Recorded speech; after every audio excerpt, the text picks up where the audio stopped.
Hey everybody, this is Rebel Builder and we're looking at the Sith Infiltrator. This is the latest 2015 version.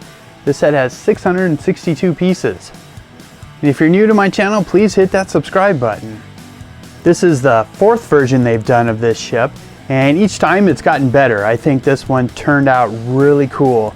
Arguably, this is the coolest ship in the Phantom Menace, and right away when we first saw it, we knew this was a precursor to a TIE fighter. We knew this was an enemy ship. And this set does have a lot of features. Here we start with the wings fold on either side for the landing position. And the thing I appreciate, these hinges are the notched hinges. So it opens up in positions like that. So you can get the exact same position on either side. I appreciate that. You can see the spring-loaded missiles here on either side. I wish they'd have done a little better job of hiding those. They kind of stick out the back. We know the cockpit opens up, so this lifts up here, and then the ramp lowers. And then these pieces also swing out. Lots of transparent red in here. We can see some computers in here, a little control yoke. There's some hooks on the side. I think you can put his lightsaber hilt here, and also the binoculars are included.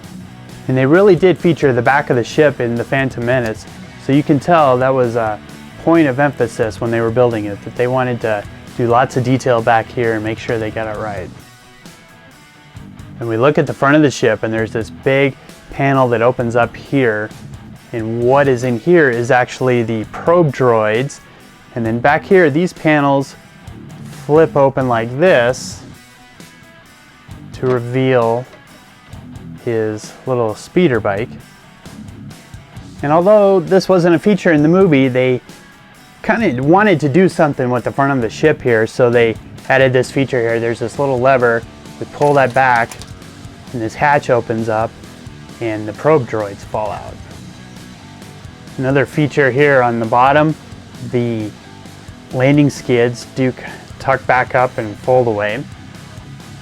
One thing I really appreciate about this ship is there's no cockpit piece here, there's no window, and what really is left is just a couple of transparent red pieces that kind of look like eyes. It really, for lack of a better word, looks menacing. Here's a close-up of the probe droids, and just note that I added some clear pieces to the bottom of those guys so they would stand up.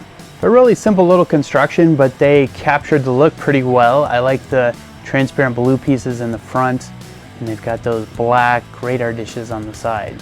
Simple design, but effective. Here is Darth Maul's speeder bike. Again, simple construction. It's got some handlebars, some green engines in the back, dark orange and gray, dark tan. Kind of a simple little build, but it really doesn't need much. It's just a simple little vehicle featured in the movie. We'll start off our minifigures here with the short guys in the set. Both Anakin and Watto have those short legs. This is the same Anakin that's featured in the Naboo Starfighter. And of course we get in R2-D2. He's the same that we've seen previously. But really Watto turned out pretty cool. I love it that he's got these cool wing pieces. And really that's one big molded piece, and that his head has some great detail. Really turned out cool. And here we have a pretty tough looking Qui-Gon Jinn. Most noticeably, he's got this poncho with him and the really cool headdress. I think the way they captured his ponytail and the long hair turned out really well.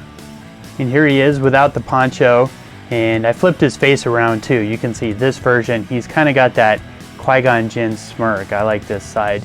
But just the standard Jedi robes, really. A little detail in the back too.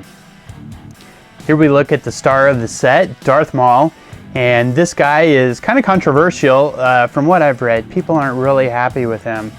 They don't like his teeth showing. They say it almost looks like a smiley face, and I can't disagree, but I kind of appreciate him baring his teeth. You know, that is actually kind of a scene that pops out in my mind, that he's trying to look mean and fierce when he's battling Obi-Wan Kenobi, trying to look tough, and he's showing his teeth. He's also got the headpiece there with the horns on it, some red paint in that to match his face. I think that look is pretty cool. I'm really happy with that. Of course, he's got the double-bladed red lightsaber and the hoodie piece. Thanks for watching my review of the Sith Infiltrator. I think this set was really cool. Even though they've done this thing 4 times, I really enjoyed this build. I think they did some cool techniques, like they do in a lot of the sets lately, but really it was a fun build. I think they captured the look of the set very well, better than any of the other versions, and was just really happy building this ship. And please comment, like, and subscribe. I'll be back soon with more videos. Thanks, everybody.